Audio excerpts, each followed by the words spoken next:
sCabin by Harriet Beecher Stowe. Chapter 38. The Victory. Thanks be unto God, who giveth us this victory. 1 Corinthians 15:57. Have not many of us in the weary way of life felt in some hours how far easier it were to die than to live? The martyr, when faced even by a death of bodily anguish and horror, finds in the very terror of his doom a strong stimulant and tonic. There is a vivid excitement, a thrill and fervor, which may carry through any crisis of suffering that is the birth hour of eternal glory and rest. But to live, to wear on, day after day, of mean, bitter, low, harassing servitude, every nerve dampened and depressed, every power of feeling gradually smothered, this long and wasting heart-martyrdom, this slow, daily bleeding away of the inward life, drop by drop, hour after hour, this is the true searching test of what there may be in man or woman. When Tom stood face to face with his persecutor, and heard his threats, and thought in his very soul that his hour was come, his heart swelled bravely in him, and he thought he could bear torture and fire, bear anything, with a vision of Jesus and heaven but just a step beyond. But when he was gone, and the present excitement passed off, came back the pain of his bruised and weary limbs, came back the sense of his utterly degraded, hopeless, forlorn estate, and the day passed wearily enough. Long before his wounds were healed, Legree insisted that he should be put to the regular field work, and then came day after day of pain and weariness, aggravated by every kind of injustice and indignity that the ill will of a mean and malicious mind could devise. Whoever in our circumstances has made trial of pain, even with all the alleviations which for us usually attend it, must know the irritation that comes with it. Tom no longer wondered at the habitual surliness of his associates. Nay, he found the placid, sunny temper which had been the habitude of his life broken in on and sorely strained by the inroads of the same thing. He had flattered himself on leisure to read his Bible, but there was no such thing as leisure there. In the height of the season, Legree did not hesitate to press all his hands through, Sundays and weekdays alike. Why shouldn't he? He made more cotton by it, and gained his wager, and if it wore out a few more hands, he could buy better ones. At first Tom used to read a verse or two of his Bible by the flicker of the fire, after he had returned from his daily toil. But after the cruel treatment he received, he used to come home so exhausted that his head swam and his eyes failed when he tried to read, and he was fain to stretch himself down with the others in utter exhaustion. Is it strange that the religious peace and trust which had upborne him hitherto should give way to tossings of soul and despondent darkness? The gloomiest problem of this mysterious life was constantly before his eyes: souls crushed and ruined, evil triumphant, and God silent. It was weeks and months that Tom wrestled in his own soul in darkness and sorrow. He thought of Miss Ophelia's letter to his Kentucky friends, and would pray earnestly that God would send him deliverance, and then he would watch, day after day, in the vague hope of seeing somebody sent to redeem him, and, when nobody came, he would crush back to his soul bitter thoughts that it was vain to serve God, that God had forgotten him. He sometimes saw Cassie, and sometimes, when summoned to the house, caught a glimpse of the dejected form of Emmeline, but held very little communion with either. In fact, there was no time for him to commune with anybody. One evening he was sitting in utter dejection and prostration by a few decaying brands, where his coarse supper was baking.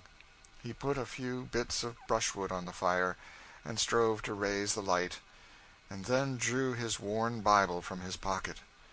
There were all the marked pages which had thrilled his soul so often, words of patriarchs and seers, poets and sages, who from early time had spoken courage to man.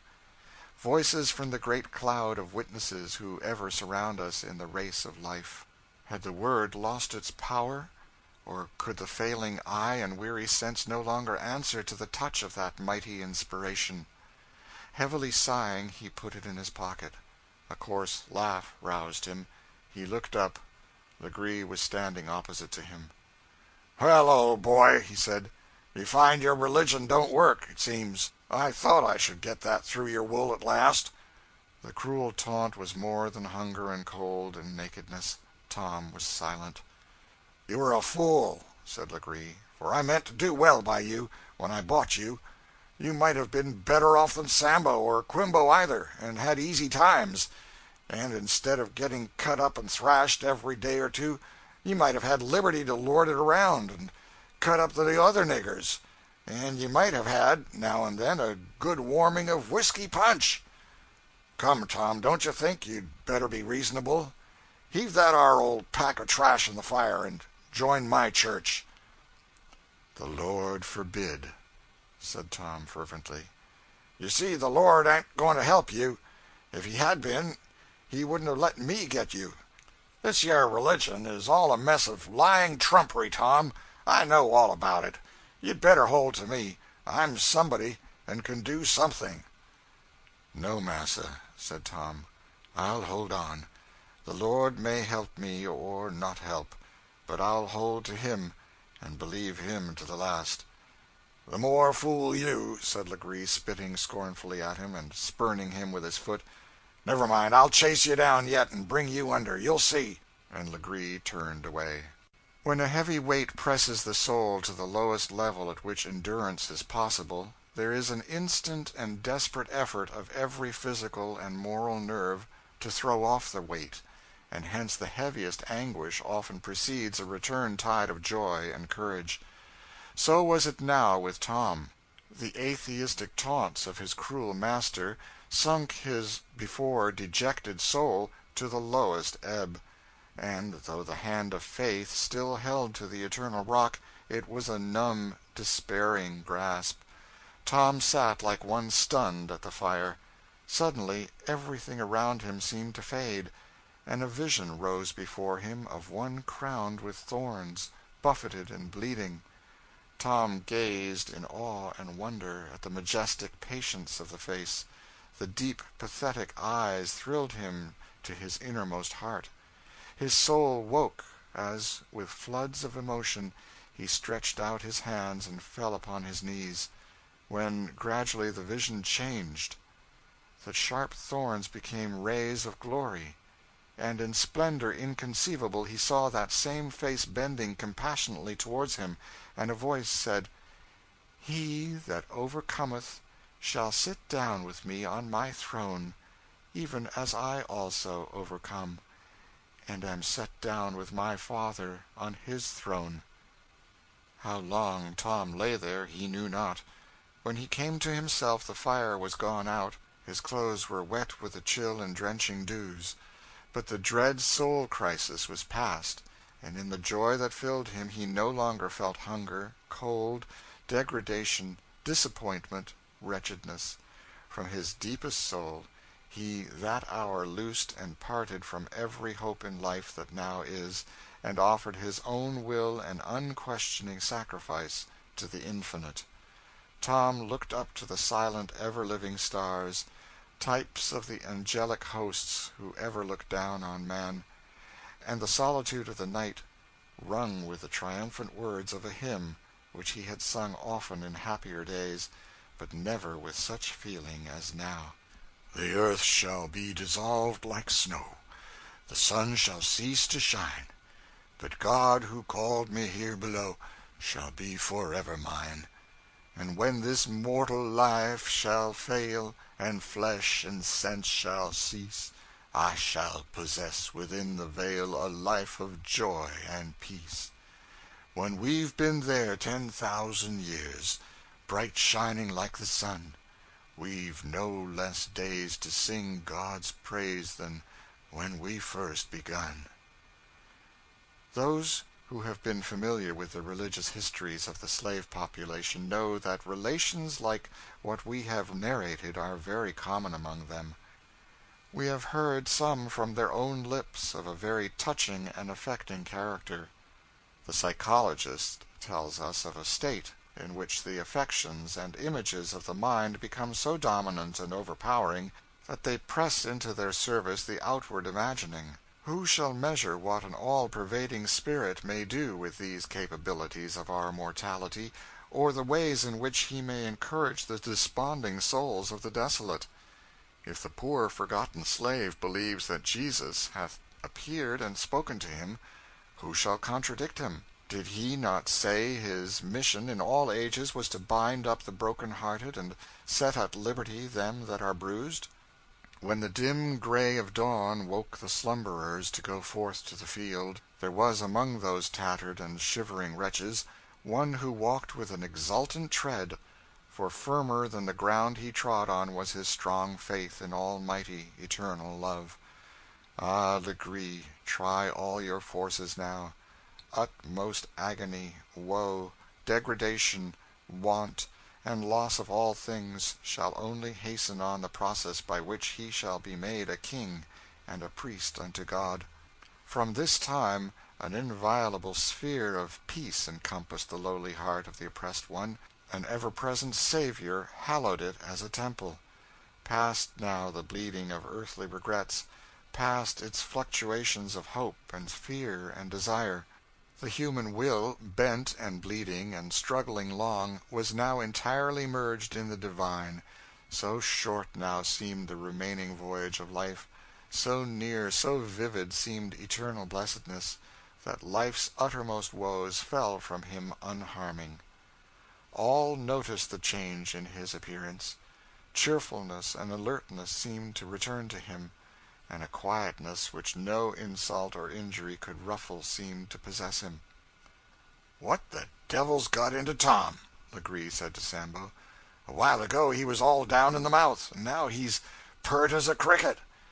"Dunno, massa. Gwine to run off, maybe." "Like to see him try that," said Legree with a savage grin. "Wouldn't we, Sambo?" "Guess we would, ha ha!" said the sooty gnome, laughing obsequiously. "Lord, de fun!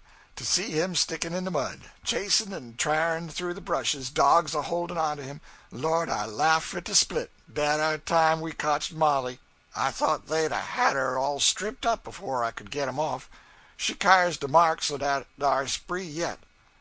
"I reckon she will to her grave," said Legree. "But now, Sambo, you look sharp. If the nigger's got anything of this sort going, trip him up." "Massa let me 'lone for dat," said Sambo. "I'll treat a coon, ho ho ho!" This was spoken as Legree was getting on his horse to go to the neighboring town. That night, as he was returning, he thought he would turn his horse and ride round the quarters and see if all was safe. It was a superb moonlight night, and the shadows of the graceful china trees lay minutely penciled on the turf below, and there was that transparent stillness in the air which it seems almost unholy to disturb. Legree was a little distance from the quarters when he heard the voice of some one singing.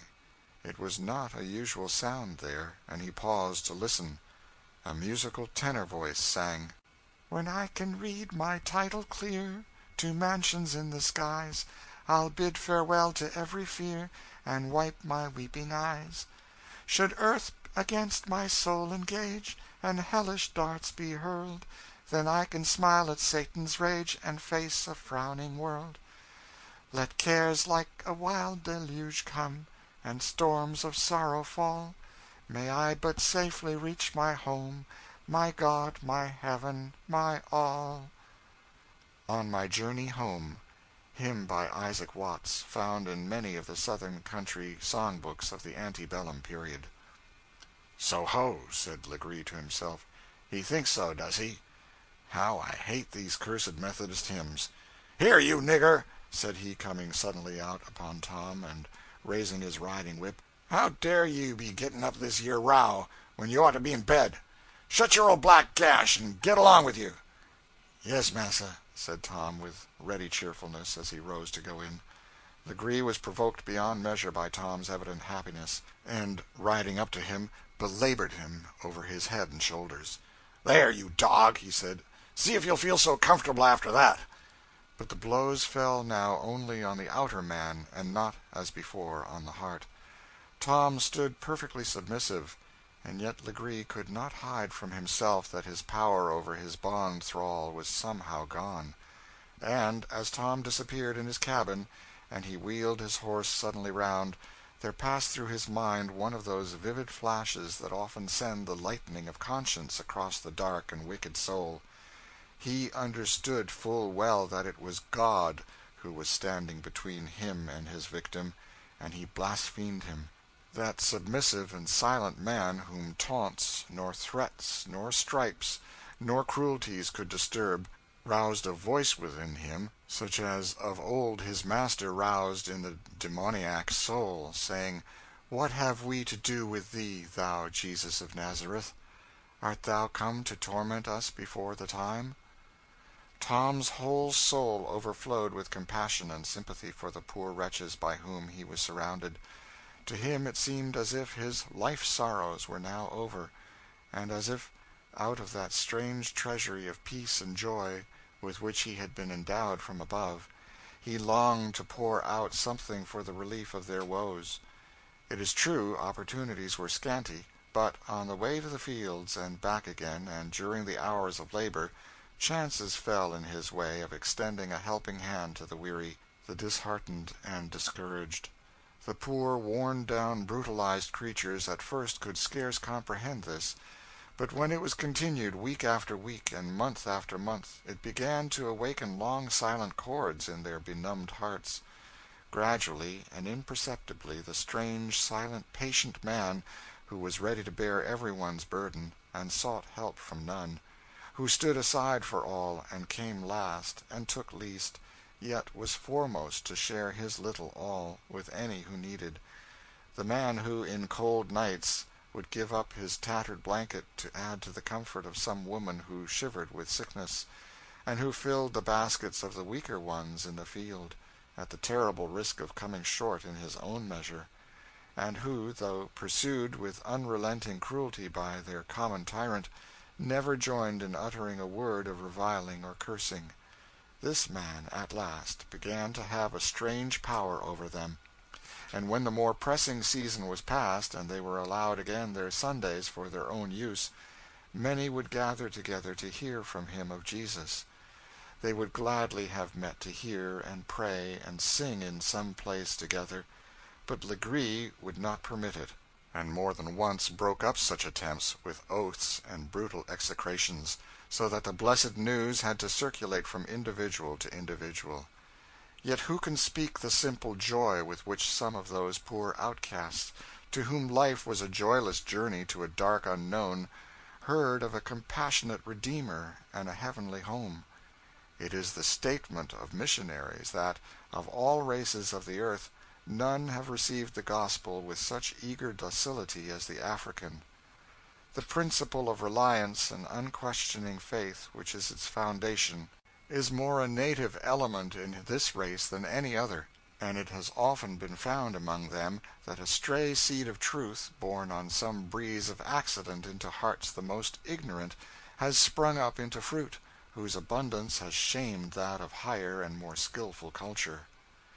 The poor mulatto woman, whose simple faith had been well nigh crushed and overwhelmed by the avalanche of cruelty and wrong which had fallen upon her, felt her soul raised up by the hymns and passage of Holy Writ, which this lowly missionary breathed into her ear in intervals, as they were going to and returning from work, and even the half-crazed and wandering mind of Cassie was soothed and calmed by his simple and unobtrusive influences.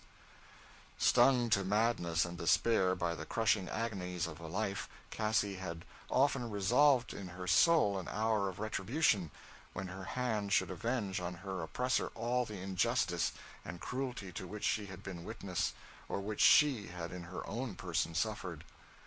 One night, after all in Tom's cabin were sunk in sleep, he was suddenly aroused by seeing her face at the hole between the logs that served for a window.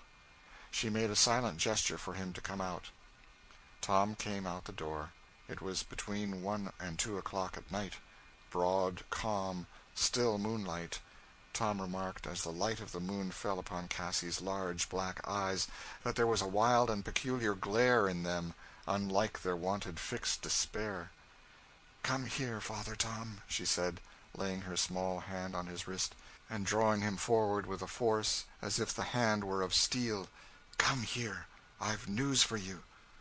"What, Miss Cassie?" said Tom anxiously. "Tom, wouldn't you like your liberty?" "I shall have it, missy, in God's time," said Tom. "Aye, but you may have it tonight," said Cassie, with a flash of sudden energy. "Come on." Tom hesitated. "Come," she said, in a whisper, fixing her black eyes on him. "Come along. He's asleep, sound. I put enough into his brandy to keep him so. I wish I'd had more. I shouldn't have wanted you. But come, the back door is unlocked. There's an axe there. I put it there. His room door is open. I'll show you the way. I'd have done it myself, only my arms are so weak. Come along." "Not for 10,000 worlds, missy," said Tom firmly, stopping and holding her back as she was pressing forward. "But think of all these poor creatures," said Cassie. "We might set them all free and go somewhere in the swamps and find an island and live by ourselves. I've heard of its being done. Any life is better than this." "No," said Tom firmly. "No. Good never comes of wickedness. I'd sooner chop my right hand off." "Then I shall do it," said Cassie, turning. "Oh, Missy Cassie," said Tom, throwing himself before her, "for the dear Lord's sake that died for you, don't sell your precious soul to the devil that way. Nothing but evil will come of it. The Lord hasn't called us to wrath. We must suffer and wait his time." "Wait," said Cassie. "Haven't I waited? Waited till my head is dizzy and my heart sick. What has he made me suffer? What has he made hundreds of poor creatures suffer? Isn't he wringing the life-blood out of you? I'm called on. They call me. His time's come, and I'll have his heart's blood." "No, no, no," said Tom, holding her small hands, which were clenched with spasmodic violence. "No, ye poor lost soul, that ye mustn't do. The dear blessed Lord never shed no blood but his own, and that he poured out for us when we was enemies. Lord, help us to follow his steps and love our enemies." "Love!" said Cassie, with a fierce glare. "Love such enemies? It isn't in flesh and blood." "No, missy, it isn't," said Tom, looking up. "But he gives it to us, and that's the victory. When we can love and pray over all and through all, the battle's past and the victory's come. Glory be to God." And with streaming eyes and choking voice the black man looked up to heaven. "And this, O Africa, latest called of nations, called to the crown of thorns, the scourge, the bloody sweat, the cross of agony, this is to be thy victory. By this shalt thou reign with Christ when his kingdom shall come on earth." The deep fervor of Tom's feelings, the softness of his voice, his tears, fell like dew on the wild, unsettled spirit of the poor woman. A softness gathered over the lurid fires of her eye. She looked down, and Tom could feel the relaxing muscles of her hands as she said, "Didn't I tell you that evil spirits followed me? Oh, Father Tom, I can't pray. I wish I could. I never have prayed since my children were sold. What you say must be right, I know it must, but when I try to pray, I can only hate and curse. I can't pray." "Poor soul," said Tom compassionately. "Satan desires to have ye and sift ye as wheat. I pray the Lord for ye. Oh, Missy Casey, turn to the dear Lord Jesus. He came to bind up the broken-hearted and comfort all that mourn." Casey stood still, while large, heavy tears dropped from her downcast eyes.